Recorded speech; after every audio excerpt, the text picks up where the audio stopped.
Salut chers auditeurs, salut chères auditrices, bienvenue dans Sans Algo, le podcast qui vous en fait découvrir d'autres, animé par moi, Mathilde Mélin, journaliste pour Slate.fr.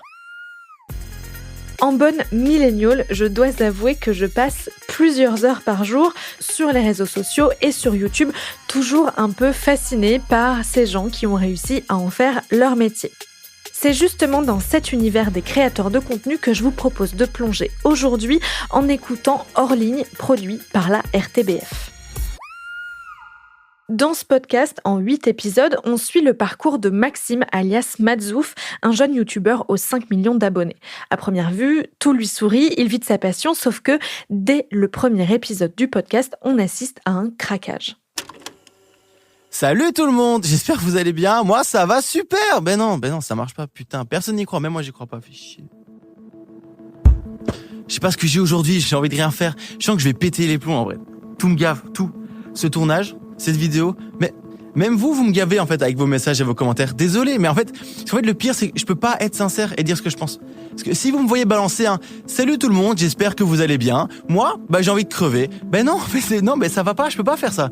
Sinon quoi ? Sinon je me retrouve avec des centaines et des centaines de commentaires qui vont juste se foutre de ma gueule. On va dire que je suis un chouineur, Madzouf, il est jamais content, tout le monde voudrait faire des vidéos, et lui il se plaint. En vrai, la vérité, j'en ai marre de ce métier. Moi j'ai qu'une envie, c'est d'arrêter je crois. Trop de stress, trop de pression. Faut toujours sourire devant la caméra, toujours trouver le meilleur concept de vidéo, toujours faire le plus de vues, gagner sans cesse des abonnés. Et attention, il faut les chouchouter les abonnés. Parce que si t'as le malheur de faire un truc qui ne plaît pas à Kevin le beau gosse 2005, Kevin le beau gosse 2005, il va te le faire payer et il va t'harceler sur tous les réseaux. Bref. Je sais pas, c'est la première fois que ça m'arrive. Je me lève un matin et plus d'envie, plus d'inspiration, plus de sourire. J'ai l'impression que cette chaîne YouTube, elle m'étouffe, genre, ces millions d'abonnés m'oppressent, genre. Il faut que j'en parle. J'ai appelé un pote. Madzouf est paumé, il ne trouve plus de sens à son travail, alors pour répondre à ces questions, il se tourne vers d'autres créateurs de contenu comme le youtubeur Inoxtag, la streameuse Twitch Manonolita ou encore le comédien Greg Guillotin, spécialiste des caméras cachées. Ils partagent leurs expériences et leurs conseils sur des sujets aussi intimes que la santé mentale, le temps de travail, le cyberharcèlement ou le rapport qu'ils ont avec leurs fans ou leur communauté, comme on dit dans le milieu. Mais ce que je ne vous ai pas encore dit, c'est que Madzouf n'existe pas. C'est un personnage inventé de toutes pièces par le journaliste Redouane Tella qui a écrit ce podcast de docu-fiction pour alerter sur les conditions de travail des créateurs de contenu. J'ai voulu comprendre pourquoi il avait choisi d'utiliser la fiction pour soulever le capot de cet univers. Je l'ai donc invité dans Sans Algo. Bonjour Redouane Tella. Bonjour Mathilde. Qu'est-ce qui vous intéresse dans la figure du créateur de contenu ? Moi, c'est ma culture. En fait, j'ai grandi dans les années 2000, donc j'ai vu tous les nouveaux réseaux sociaux émerger, la culture d'abord des forums, et puis j'ai vu les premières vidéos arriver, d'abord sur Dailymotion et puis sur YouTube. Et puis ouais, c'est vraiment une culture à part entière et c'est la mienne. Vous êtes journaliste, vous travaillez à France Inter. Alors pourquoi vous avez choisi d'écrire un docu-fiction et pas simplement de faire un travail journalistique d'interview de créateurs et créatrices de contenu ? Pour 2 raisons. D'abord parce qu'il me fallait un personnage qui puisse avoir plusieurs raisons de craquer. Parce que la plupart du temps, chez les créateurs de contenu, comme tout le monde, quand on fait un burn-out, certes c'est multifactoriel, mais bon, ça peut être soit la charge de production qui est trop importante, soit le cyberharcèlement, ou que sais-je. Et là, j'avais envie de traiter tous les sujets. Donc je me suis dit qu'il me fallait un fil rouge pour pouvoir traiter tous ces sujets à la fois. Et puis l'autre raison, c'est qu'il y a plein de créateurs de contenu qui ne voulaient pas me parler en on, qui voulaient parler en off parce qu'ils avaient peur de passer pour des chouineurs, c'est le terme que j'emploie souvent dans le podcast d'ailleurs. Je trouve ça indécent vis-à-vis de leur communauté, vis-à-vis de leurs fans, leurs abonnés, de parler de tout ça. Donc j'avais besoin d'avoir un personnage qui puisse me permettre de raconter tous ces créateurs et créatrices qui ne veulent pas parler, mais qui pourtant vivent des choses assez intéressantes. Et le sujet du burn-out dans ce milieu-là, comment ça vous est venu cette idée ? Pour le coup, c'est une idée de la RTBF. C'est la RTBF d'abord qui avait fait un appel à projet en disant c'est un sujet qui nous intéresse. Et moi, c'est un sujet que j'avais vu émerger déjà il y a quelques temps, parce que quand j'animais une émission qui s'appelait Pouce sur Click TV, donc c'est une émission qui était consacrée à la culture internet et aux créateurs de contenu, à chaque fois que je recevais un créateur de contenu, j'avais l'impression qu'il n'allait pas bien. Et à ce moment-là, j'avais l'impression qu'ils n'avaient pas forcément conscience de leur mal-être. Je les voyais très fatigués, parfois déprimés. Donc c'est un sujet que j'avais en tête depuis longtemps et je cherchais un endroit où le traiter. Et quand j'ai vu cet appel à projet de la RTBF, je me suis dit que c'était l'occasion parfaite. Votre personnage principal est youtubeur, il s'appelle Madzouf. De qui vous vous êtes inspiré pour ce personnage? De pas mal de créateurs, à la fois de Mastu, qui a pas mal parlé de sa dépression, mais aussi de Lena Situation, en passant par Michou. Il y a un peu de moi aussi, bien évidemment, dans ce personnage, parce que ce soit sur l'exposition ou les commentaires négatifs, etc., en réalité, on est tous un peu nos propres petits médias, nos propres petits créateurs de contenu, chacun à notre manière. Donc on vit tous ces choses-là. Et c'est ça aussi qui m'intéressait, c'est que c'est des sujets qui concernent tout le monde. À partir du moment où on a un compte Instagram, Twitter, etc., on peut être exposé au même type de problématiques que ces créateurs de contenu. Qui joue ce rôle? Et surtout, comment vous avez casté la personne qui allait jouer le rôle principal de votre podcast? Puisque c'était en collaboration avec la RTBF, on s'est dit qu'il valait mieux un acteur belge. Je voulais un acteur qui colle parfaitement à l'esprit d'un créateur de contenu. Je voulais quelqu'un d'un peu mou dans le flow, qui mâche un peu ses mots. En l'occurrence, Madzouf mâche ses mots comme Lena Situation les mâche. Je cherchais un peu ça, cette attitude un peu jeune et compagnie. Et j'ai demandé à Alex Vizorek de m'aider. C'est le seul belge que je connais. Et Vizorek m'a tout de suite conseillé un stand-upper qu'il connaissait, qui s'appelle Nikos, qui est une star montante du stand-up en Belgique. Il a la gueule d'un créateur de contenu. Donc tout de suite, je me suis dit, bon, en fait, c'est crédible. Et puis on a fait quelques tests, on s'est dit que ça pouvait être marrant avec lui. Quand vous l'avez rencontré pour la première fois, qu'est-ce que vous aviez déjà de ce projet? Est-ce que vous aviez déjà un début de script, une trame? Vous aviez déjà en tête des gens que vous voudriez interviewer? La première réunion, on n'avait quasiment rien. Et par contre, on a fait 2 sessions d'enregistrement avec lui. Parce qu'il vu qu'il vit à Bruxelles, fallait le faire venir à Paris, parce que nous, on enregistrait tout à Paris avec le réalisateur Charles de Cilia. Donc on devait se faire 2 sessions d'enregistrement. La difficulté de ce podcast, c'est que Madzouf, donc Nikos qui joue Madzouf, dialogue avec des créateurs de contenu, mais ces créateurs de contenu, en réalité, n'ont jamais dialogué avec Nikos. C'est moi qui les ai interviewés, et il a fallu recréer des fausses discussions. Donc le problème, c'est qu'au fur et à mesure des interviews, au fur et à mesure qu'on calait des interviews, qu'on les enregistrait, on écrivait, et on montait, et le dernier step, c'était les enregistrements des voix avec Nikos.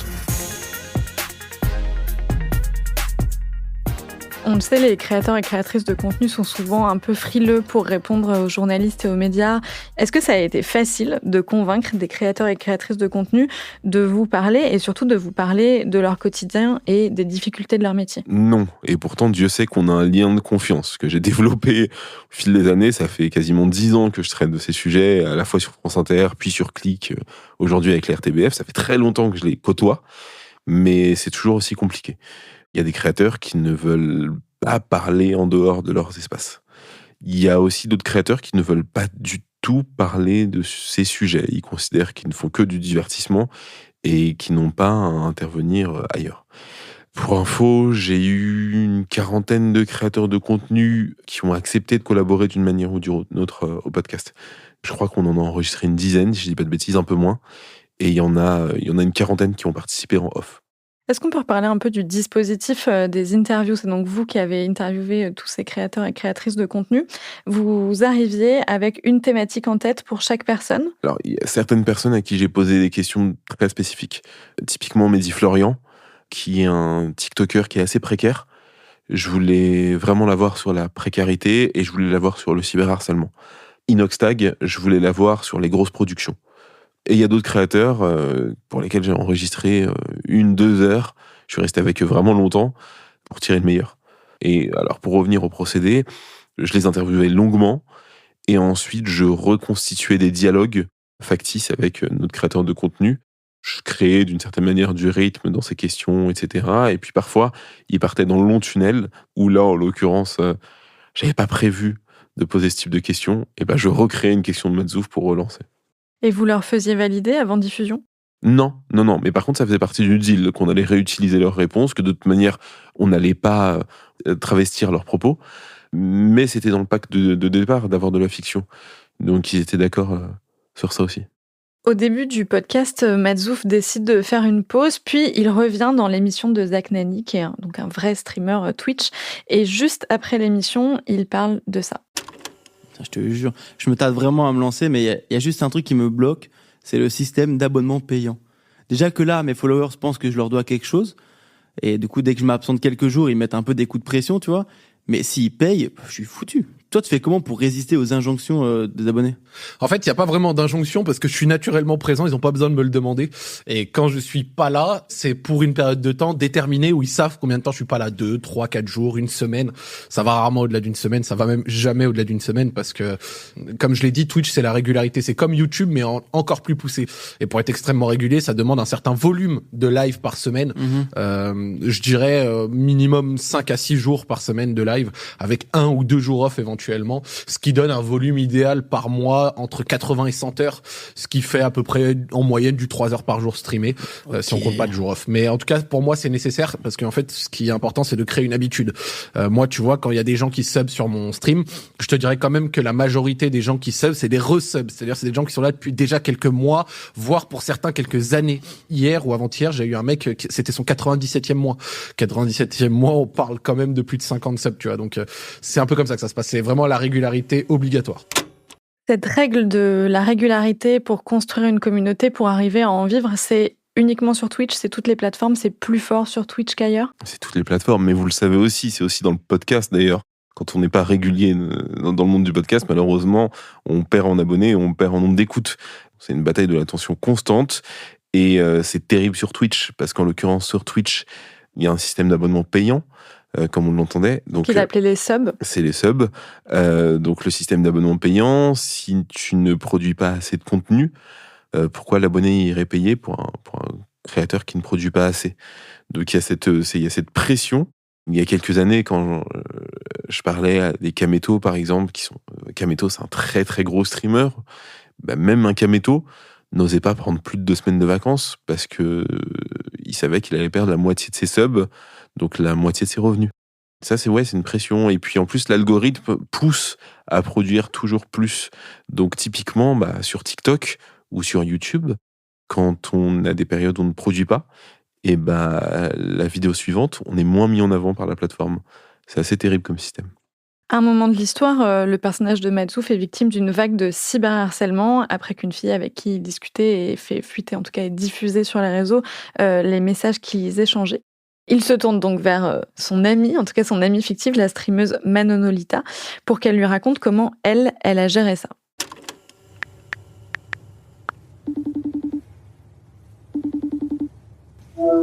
Allô Manon, comment ça va ? Ça va et toi ? Visiblement t'es passé à côté, mais je me prends un peu un gros cyberharcèlement bien vénère ces derniers jours. Enfin bref, j'ai pas trop envie de te prendre la tête avec ça, je voulais juste que tu me racontes comment ça s'était passé pour toi à l'époque, genre. Je t'avoue que c'était il y a un petit moment maintenant, mais comme toi, sur les réseaux sociaux, j'ai pris des vagues de haine monstrueuses avec des commentaires très négatifs. Ça partait de messages humiliants jusqu'aux insultes. Donc pendant 2 ans, c'était pratiquement tous les jours, et quand c'était pas tous les 2 jours, c'était minimum 2 fois semaine. C'était vraiment un harcèlement assez ciblé, donc ça partait d'insultes banales sur les réseaux, on va dire, jusqu'à des menaces, donc des menaces de mort, des menaces de viol, des insultes parce que j'étais une fille sur les réseaux sociaux qui joue aux jeux vidéo, et c'est compliqué à accepter pour beaucoup de gens. Ça a été un peu plus loin avec le temps que du virtuel, mais ça c'est une autre histoire. Elle le dit à la fin, ça a été plus loin que du virtuel. C'est aussi une problématique que vous abordez beaucoup dans ce podcast, le fait que quand on est créateur de contenu, les gens nous reconnaissent dans la rue, et en fait c'est pas que sur Internet. Comment ils font aujourd'hui les créateurs de contenu pour essayer de se protéger de ce genre de choses ? Ils évitent au maximum les relations in real life, comme on dit, dans la vraie vie. Vraiment. Moi, c'est un aspect de l'enquête qui m'a fait le plus flipper, je crois. Ils se méfient aussi bien des messages négatifs, des gens qui les détestent, mais aussi de leurs fans. Donc, ils mettent à distance la réalité. Ils s'enferment la plupart du temps chez eux, ils ne sortent pas, ou en tout cas, quand ils sortent, ils mettent plein de verrous. Dans la partie fictive, à un moment donné, il y a Matzouf qui sort avec un masque, des lunettes et une casquette. Et ça, pour le coup, c'est le récit de nombreux créateurs de contenu.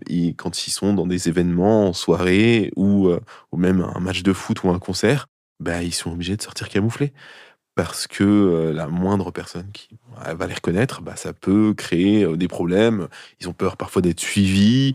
Non, il y a des cas assez terribles. Et puis, tout ce qu'on trouve sur toi, sur Internet, est épluché. Il y a Manon Lolita qui le raconte dans le podcast. Il y a aussi Sherazade qui le raconte très bien, qui dit qu'une fois, un abonné a découvert où ses parents habitaient. Donc oui, non, ça va beaucoup plus loin que sur les plateformes. Et même sur les réseaux, en réalité, on a tendance à atténuer. Et ça, j'avais envie de le raconter dans le podcast, que ton entourage te dit « Mais non, mais éteins ton téléphone, c'est rien, c'est juste une vague de cyberharcèlement. » Non, c'est pas rien, ça existe, c'est réel, ça fait mal. Le simple fait de savoir qu'on parle de toi sur les réseaux, ça peut te détruire. Et en l'occurrence, eux, ils ont fini par s'habituer. J'ai été surprise en lisant les crédits de votre podcast de découvrir qu'il était produit par Webedia, Oui. qui est donc un groupe média qui a investi massivement dans la création de contenu web depuis un peu moins de 10 ans et qui a dans son écurie, si on peut dire ça, notamment Inoxtag que vous avez dans le podcast, mais aussi de très gros créateurs de contenu comme Just Ryan. Comment ça se fait que vous ayez collaboré avec Webedia ? Webedia me connaissait parce qu'ils connaissent mon travail sur la création de contenu.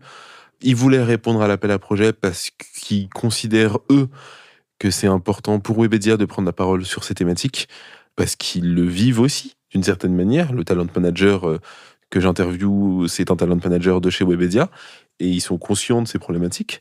Donc ils avaient envie d'en parler, ils avaient envie de se saisir de ce sujet, et ils avaient envie de le faire avec moi, parce qu'ils savaient qu'avec moi, je travaillerais en totale indépendance, et que je ne me soucierais pas de leur regard. Donc c'est une vraie belle collaboration, parce que ça part d'une réelle envie de leur part. Et moi, de mon côté, je sais que j'ai pu travailler en totale indépendance et en totale liberté. Mais Inoxtag, pour la petite anecdote, je l'ai rencontré par hasard. Et c'est pas Webedia qui vous l'a mis sur la liste. Non, il a voulu faire ce projet parce que c'était moi, et parce qu'il trouvait que le projet était exaltant. Mais Webedia m'a imposé aucune liste. En réalité, ils m'ont vachement accompagné, et notamment Eric Batteux qui a développé ce podcast, et je le remercie, notamment sur la réflexion autour de la création de contenu, parce que moi, je le vois en tant que journaliste et observateur, mais je ne connais pas les choses de l'intérieur. Et donc, ils m'ont nourri aussi en inside, et ça a été une vraie belle collaboration. La réalisation de ce podcast est assurée par Charles de Cilia, que vous connaissez bien parce que vous aviez déjà travaillé avec lui sur la première mouture de votre podcast Cours, Redouane Cours, Oui. qui à l'époque était chez Nouvelles Écoutes et que maintenant vous produisez vous-même. Quelles indications de réalisation vous lui avez demandé à la base ? Quelles intentions ? Déjà, on a construit ce podcast main dans la main avec Charles. Dès que j'ai su que j'allais faire un podcast de ce type, je me suis dit, il faut absolument que je le fasse avec Charles, parce qu'on s'était vraiment trouvés sur Cours et Donne Cours, on avait bossé en confiance tous les deux, et dès le départ, on s'est dit qu'il fallait qu'on arrive à trouver un rythme. De toute manière, c'est mon obsession, c'était déjà mon obsession sur Cours et Donne Cours, qui n'est pas un rythme du podcast. Donc, dans les inspirations que je lui ai envoyées très vite, c'était que des chaînes YouTube, des vlogs. Et j'avais envie que dans l'identité sonore, dans l'esprit, etc., qui est quand même un esprit Internet, donc là-dessus, avec Charles, on a bien travaillé. Et puis sur la direction d'acteurs, on a vachement bossé ensemble les scènes de fiction en réalité. Parce que sur les parties interviews, j'ai géré quasiment tout seul. Mais sur les scènes de fiction, sur les vrais moments de fiction, en fait, il fallait pas que ça ressemble à de la fiction sonore. Parce qu'on s'adresse avant tout à des jeunes, parce que c'est un public qui n'écoute pas du podcast et qui n'écoute pas la radio et qui n'écoute pas des fictions sonores. Donc il fallait les choper avec d'autres codes. Merci beaucoup, Redouane Tella. Merci à vous. Hors ligne, ce sont donc 8 épisodes qui explorent les raisons du burn-out des créateurs de contenu. C'est un podcast éclairant. Alors déjà, parce que les créateurs de contenu acceptent rarement de parler à des médias et encore plus rarement pour évoquer les difficultés de leur métier. C'est donc une parole inédite qu'on découvre dans ce podcast, mais aussi parce qu'il propose quelque chose d'assez frais sur le plan formel, avec une grammaire de docu-fiction que je n'avais pas entendue depuis un bon moment. Tout n'est pas parfaitement joué, mais le côté artisanal de certains passages est plutôt charmant et ressemble aux premières vidéos de pas mal de youtubeurs qui sont devenus des stars. C'est tout le succès que je souhaite à Hors ligne, qui remplit aussi une vraie mission de service public, celle de nous mettre face à nos responsabilités de spectateurs et de nous inviter à bien nous comporter sur Internet comme dans la vraie vie. Pour écouter les 8 épisodes de Hors Ligne de Redouane Tella et Charles de Cilia, ça se passe sur Ovio, la plateforme de la RTBF, ou sur votre plateforme habituelle, et il faut bien évidemment les écouter dans l'ordre. Merci d'avoir écouté cet épisode de Sans Algo jusqu'au bout. S'il vous a plu, laissez-nous un gentil commentaire sur votre plateforme d'écoute et bien sûr partagez l'épisode autour de vous. Je vous donne rendez-vous dans 15 jours pour une nouvelle reco, toujours garantie 100% sans algo. Sans Algo est un podcast de Mathilde Mélin, produit et réalisé par Slate Podcast sous la direction de Christophe Caron. La production éditoriale est assurée par Nina Pareja, la prise de son par Marius Sor et Nina Pareja et le montage par Mathilde Mélin et Victor Benamou.